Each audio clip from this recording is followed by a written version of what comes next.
Olá, boa tarde a todos. Boa tarde, família Amor Exigente. Meu nome é Ângela e estou aqui hoje para fazer a palestra do segundo princípio do amor exigente, que é os pais também são gente, e esse princípio é um princípio humanizador. E nós estamos na segunda semana de fevereiro, então nós vamos trabalhar o princípio com enfoque eu e o outro. E como é de costume, nós temos, né, nossos cumprimentos de início. Eu vou perguntar como vai você? Eu espero que você responda cada vez melhor ou estou tentando ficar cada vez melhor. E que dia é hoje? É o primeiro dia da minha nova vida. Por que é o primeiro dia da minha nova vida? Porque mesmo que eu esteja passando por alguns problemas, precisamos pensar que vou buscar ficar melhor hoje e fazer desse dia melhor também, né? Ficar cada vez melhor. E eu deixo aqui, né? Eu sempre gosto de falar um pouco de algumas leituras recomendadas para que a gente fique sabendo um pouco mais da metodologia, né, do amor exigente, como funciona o amor exigente. Então, nós temos aí 3 livros. O primeiro livro, esse livro verde, que foi o primeiro livro que a Dona Mara escreveu, né, o que é o amor exigente. Esse livro ele é de uma leitura bem fácil e bem explicativa, para que a gente entenda a metodologia do amor exigente. Temos também aqui prevenção com amor exigente, porque o amor exigente também ele busca algumas ferramentas para prevenir antes que aconteça algum problema, né? E temos o outro também, amor exigente para professores, que é muito importante para uma leitura. São 3 livros bem bacanas, além de outros que temos, né? Mas são esses aí alguns. E buscando na Federação do Amor Exigente pela internet, nós vamos ter uma lista de outros livros muito importantes para ler. E temos também a revista do Amor Exigente. Ela é uma revista que ela é lançada mensalmente e traz, né, nessa revista, cada mês ela traz o estudo do princípio, do princípio o qual nós estamos trabalhando no mês. E é uma revista muito explicativa também, tem um conteúdo muito bacana. E essa revista encontra-se alguns encartes delas, dá para baixar, né, pela internet. E tem a revista digital também. Se vocês procurarem na Federação do Amor Exigente, vão saber como fazer a assinatura digital. E tem um programa que acontece, um programa na Rede Vida, que chama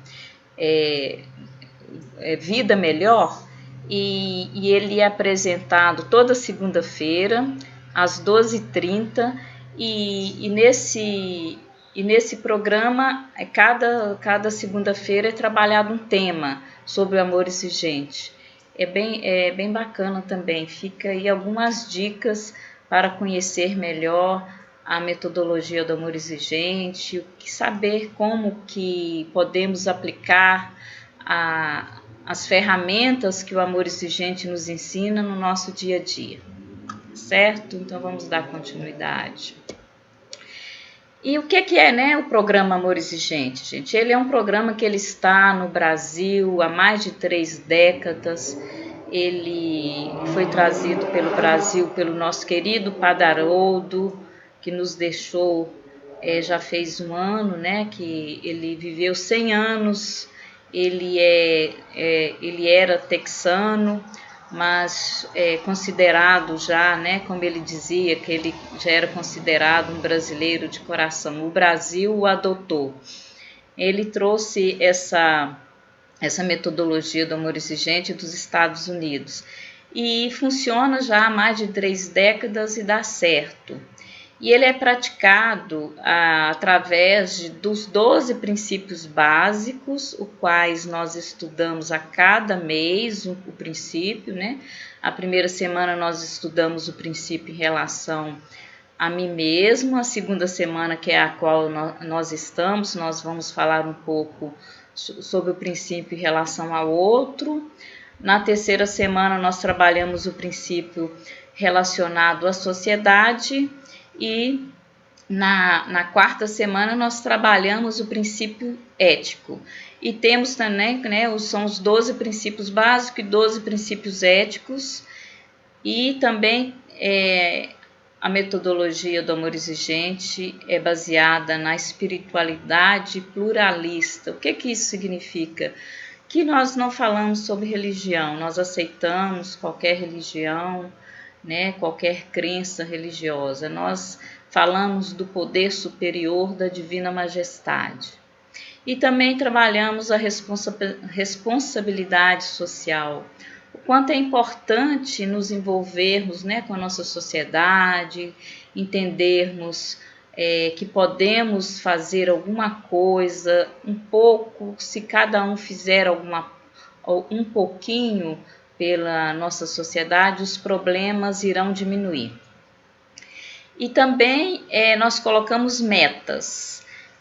Cada final da reunião, no final da partilha, né, nós colocamos metas.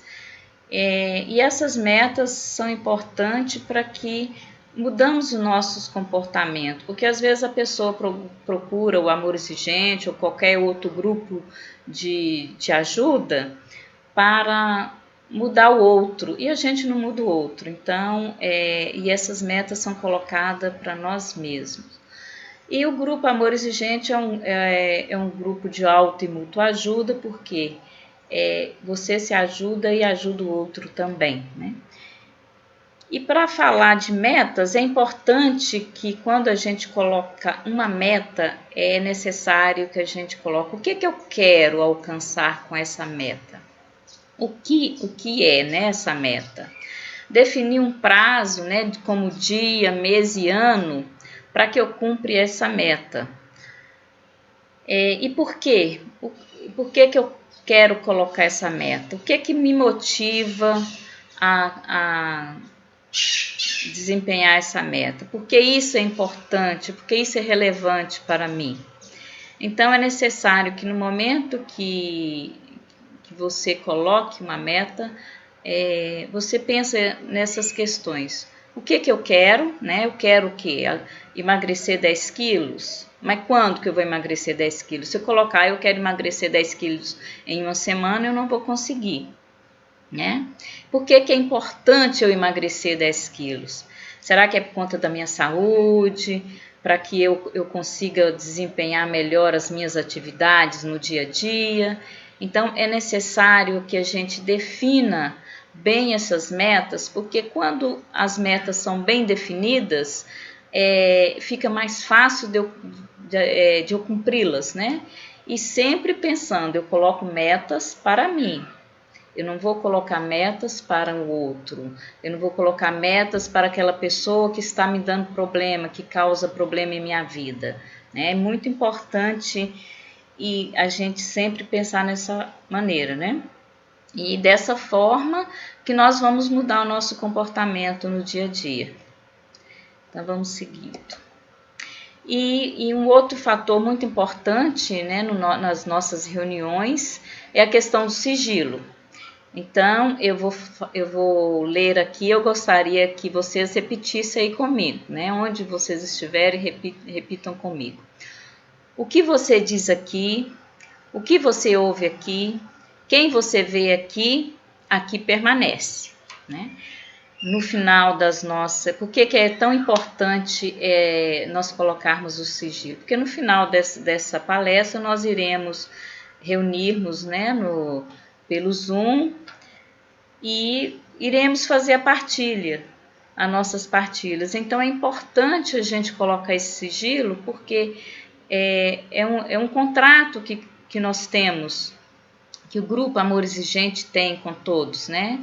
porque no momento em que você vai falar das suas dores, dos seus sofrimentos, é necessário que você tenha confiança de se abrir. E quando a gente faz esse pacto de sigilo, nós sabemos que estamos num local seguro, podemos falar das nossas dores, dos nossos sofrimentos com tranquilidade, que seremos acolhidos com todo respeito e com todo carinho. Então fica aí no final da palestra, no momento da partilha, levam o sigilo para a partilha, tá, gente? E a metodologia, né, temos também um momento de espiritualidade. Eu vou ler para vocês um texto, e nesse texto é a escola dos bichos. E a mensagem é: todos nós somos diferentes uns dos outros, e cada um tem uma ou mais qualidade próprias dadas por Deus. Então eu vou ler aqui o texto. Esse texto conta-se o seguinte: conta-se que vários bichos decidiram fundar uma escola. Para isso, reuniram-se e começaram a escolher as disciplinas. O pássaro insistiu para que houvesse aulas de voo. O esquilo achou que a subida perpendicular em árvores era fundamental. E o coelho queria que, de qualquer jeito, que a corrida fosse incluída. E assim foi feito, incluíram tudo, mas cometeram um grande erro. Insistiram que para todos os bichos praticassem todos os cursos oferecidos. O coelho foi magnífico na corrida, ninguém corria como ele, mas queria ensiná-lo a voar. Colocaram-no numa árvore e disseram: voa, coelho. Ele saltou lá de cima e puf! Coitadinho do coelho, quebrou as pernas. O coelho não aprendeu a voar e acabou sem poder correr também, por conta das pernas quebradas. O pássaro voava como nenhum outro, mas o obrigaram a cavar buracos como uma topeira. Quebrou o bico e as asas, e depois não conseguia voar tão bem. E nem mais cavar buracos. Sabe de uma coisa? Todos nós somos diferentes uns dos outros, e cada um tem uma ou mais qualidades próprias dadas por Deus. Não podemos exigir ou forçar para que as outras pessoas sejam parecidas conosco ou tenham nossas qualidades. Se assim agirmos, acabaremos fazendo com que elas sofram e no final elas poderão não ser o que queriam que fossem e ainda pior, elas poderão não mais fazer o que faziam bem feito. Respeitar a diferença é amar as pessoas como elas são, né? Então essa é a mensagem da espiritualidade, que é necessário que a gente respeite o limite de cada um, porque às vezes a gente exige do outro aquilo que ele não consegue, né, fazer.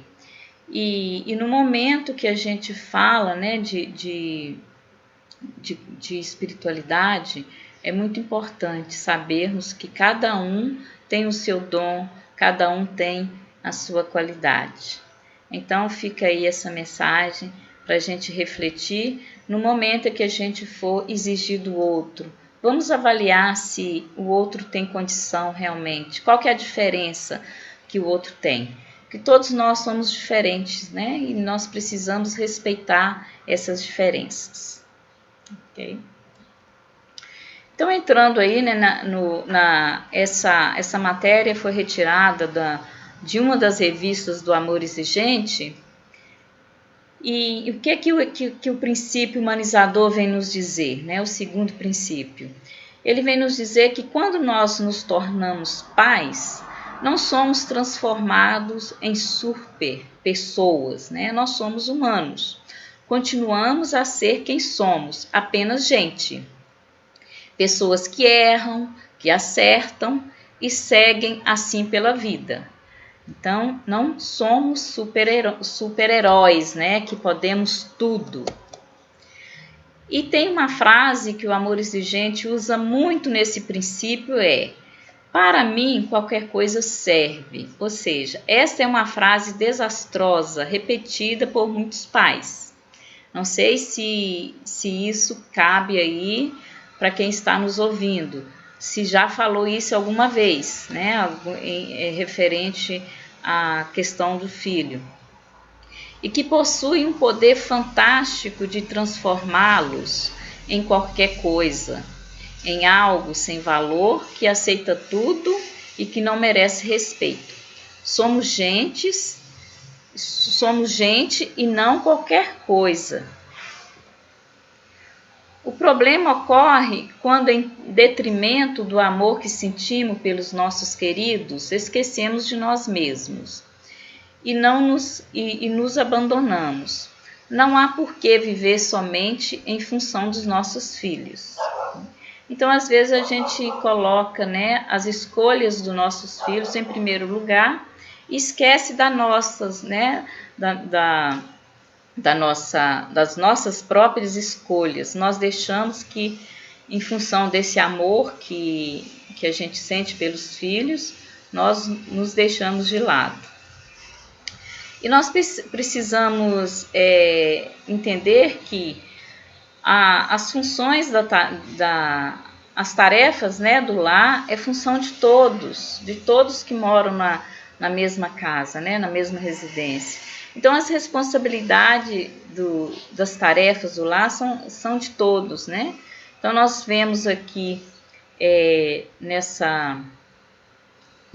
post que como seria bom se toda a família agisse dessa forma, se pudesse dividir as tarefas, que assim não sobrecarregaria a esposa, o marido, os filhos ajudando nas tarefas do lar,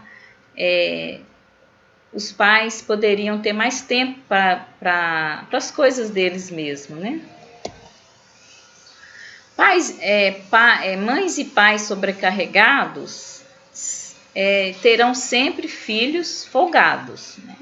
É uma frase também bem bacana. A gente vê aí, olha, como que a mãe e o pai tá cheio de tarefas e se pode dividir, né? Nós pensamos às vezes o pai ou a mãe como um caixa que está ali só para dar dinheiro para o filho, para fazer tudo, lavar, passar, cozinhar, fazer tudo para o filho, sendo que tem coisas que o filho pode muito bem fazer junto com os pais.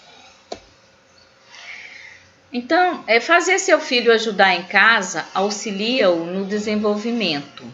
A atribulação de algumas tarefas diárias desperta na criança o sentimento de autoconfiança e o sentimento de colaboração e de responsabilidade. E o sentimento de pertencimento também, né? Ele no momento em que ele está ali trabalhando junto com a família, fazendo algumas atividades que ele pode fazer, né? Que não vai prejudicá-lo em nada, é necessário que a gente comece a preparar os nossos filhos para voar um dia sozinho. Porque um dia nossos filhos serão adultos e se a gente cria os filhos com tudo na mão, a tempo e a hora, e quando ele for para a vida, for voar sozinho, quando não estivermos mais junto de nossos filhos, como será que ele vai agir? Ele vai esperar que o outro também faça isso por ele? Aí ele sabe que não vai conseguir, aí vai aprender de uma maneira com muita dor e muito sofrimento. Então, por isso que é importante, além de não sobrecarregar os pais nas tarefas do dia a dia, nós estamos ensinando nossos filhos a serem adultos responsáveis. né, e colaboradores. Tem uma tabela bem bacana, né, que nessa tabela ele fala o que em cada idade, o que o filho pode fazer. Por exemplo, de 2 a 3 anos, o filho pode guardar os brinquedos, colocar roupa no cesto, guardar sapatos, tirar o pó, tirar seu prato da mesa. Ah, desculpa, gente. De 4 a 6 anos, o que o filho pode fazer? Arrumar a cama, separar o lixo, regar plantas, ajudar a guardar as roupas, alimentar os animais de estimação. Isso é muito importante, né? Que às vezes o filho ganha ou quer um animal de estimação e fica essa tarefa para o pai ou para a mãe cuidar, né? Então é importante que a partir do momento que o filho quer adquirir um animal de estimação, colocar essa responsabilidade de cuidar do animal, que essa responsabilidade seja dele. E de 7 a 10 anos, colocar a mesa e recolher após as refeições, lavar a louça, recolher as roupas do varal, varrer o chão, passar o aspirador de pó. E a partir dos 11 anos, aí vem as tarefas, né, umas tarefas que ele também pode estar fazendo, que são as tarefas até mais complicadas, mas que já tem condições de fazer. Preparar um lanche rápido, pôr a roupa para lavar, trocar a roupa de cama, lavar o banheiro, ajudar a cuidar dos irmãos mais novos. Então, são tarefas que às vezes a gente pensa, meu filho é muito novo, não tem condição de desempenhar determinadas tarefas. Então, essa tabela é bem bacana que dá um norte para a gente saber, né, o que podemos já ir delegando para os nossos filhos. E assim ele crescendo com senso de responsabilidade e cooperação. Então vamos seguindo aqui. E como eu falei no início, nós vamos trabalhar, estamos na segunda semana, nós vamos falar do princípio com enfoque no eu e no outro. Então quando eu penso nessa questão, né, do princípio humanizador, os pais também são gente, seria bom que olhássemos com mais atenção as pessoas ao nosso redor. Nosso companheiro, nossa companheira, nossos filhos, aquele a quem queremos ajudar. Colocarmos no lugar deles, né? Usar os seus sapatos, que às vezes é necessário que a gente coloque no lugar do outro, ter empatia. Às vezes a gente, como eu falei no início, a gente cobra, né, muito do outro, né, no momento da espiritualidade, quando eu falei que às vezes a gente cobra do outro aquilo que ele não tem condições de fazer. Então, está sempre com esse olhar, né, o que o outro tem condições de fazer, né, perceber, não referente àquilo que eu faço, mas sim o individual, né? A individualidade de cada um. E o que é ser adulto, né? Fazer essa pergunta, como é que é isso, ser adulto? Será que eu estou sendo adulto no momento certo? É estar seguro, sem medo, sem problemas? Veja o outro como gente, como alguém que você quer realmente ajudar e não como aquele que lhe deve alguma coisa, ou que lhe vai fazer um favor, ou que vai fazer alguma coisa em prol de você mesmo. Não podemos esquecer de que vivemos um eterno drama. Queremos ser super-heróis, queremos ser deuses. E ser um bom pai ou uma boa mãe é buscar errar menos. Nós não temos receita para criar filhos.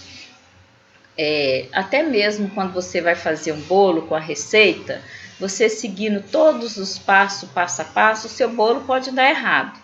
Imagina para criar filhos, né? Não tem lá quando nós tornamos pais, tornamos mães, nossos filhos não vêm com um manual. Como criar meu filho?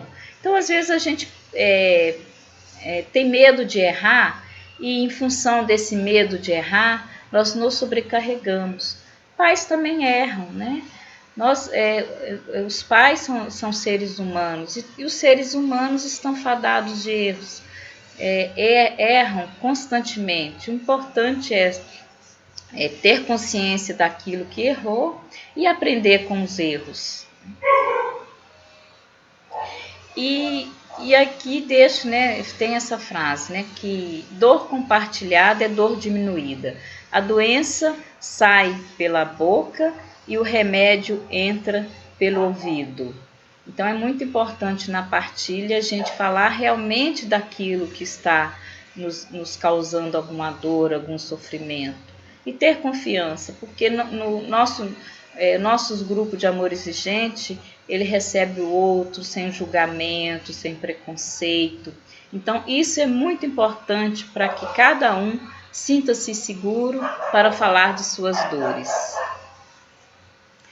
E deixo aí algumas questões para refletir no momento da partilha.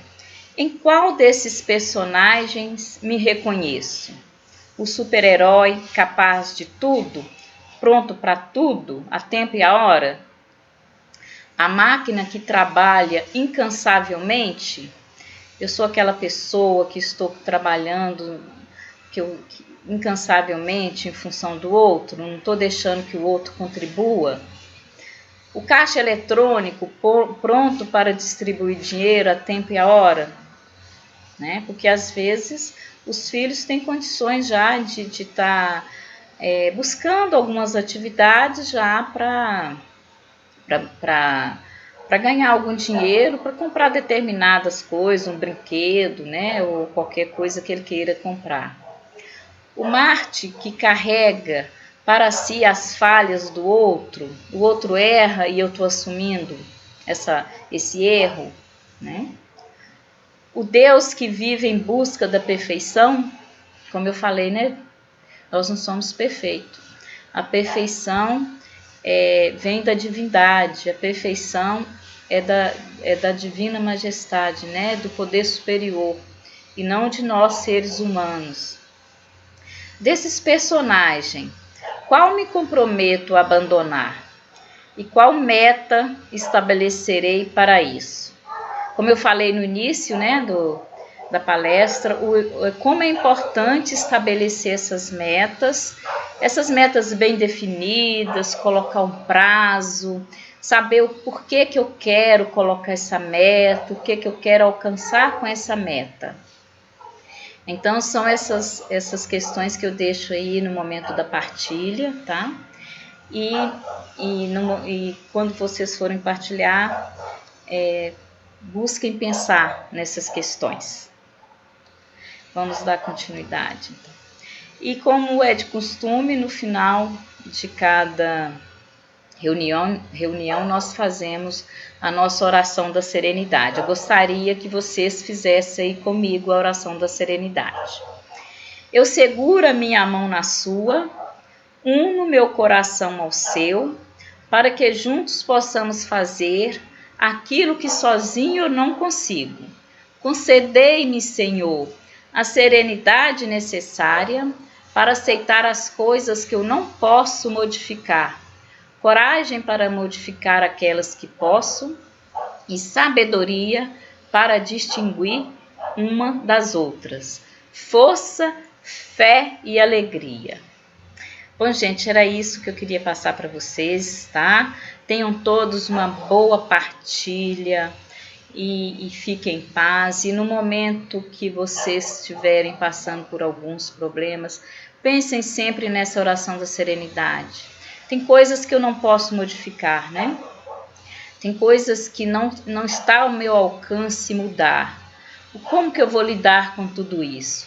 E ter sabedoria para saber aquelas que eu posso mudar e tomar atitude para mudar aquelas que posso, certo? Fiquem em paz, tenham uma boa partilha e muito boa tarde e até a próxima.